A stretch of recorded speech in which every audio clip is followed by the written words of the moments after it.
The G20 Economic Summit with leaders from the world's top developing and industrialized economies opens here in Washington Saturday. And some African leaders are not happy about the guest list. Just one African country, South Africa, is invited. African leaders meeting in Tunis this week called on the summit's participants to give special attention to the continent's needs. VOA's economics editor Barry Wood looks at what to expect at the summit. When world leaders convene in Washington, they will focus on a slowdown that has affected virtually every country. In just months, $25 trillion have been erased from global stock markets. Millions of jobs have been lost, and consumers are holding on to whatever cash they have, sparking further declines. Former U.S. Treasury official Ted Truman helped plan financial meetings of industrial countries. He believes this broader gathering, not of 7 but of 20, is significant. Probably, I hope it will focus on the big problem that we're now facing, a global recession. To maintain consumer purchasing power and avoid calamity, leaders must commit to coordinated measures, says Wing Tai Wu of Washington's Brookings Institution.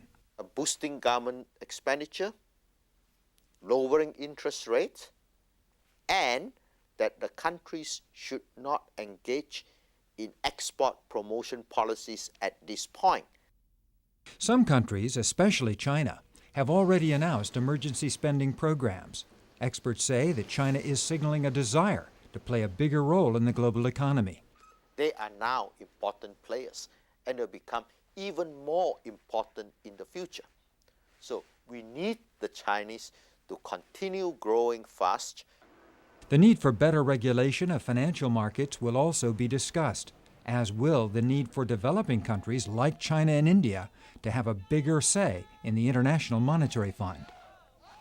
Ted Truman says the financial summit could also mark the beginning of regular consultations between developed and developing countries. And I think actually the most significant thing about this meeting will be that it probably marks the beginning of the end of the G7 as a summit organization. Annual summits of the United States, Canada, Japan, and Western European countries have taken place for over 30 years.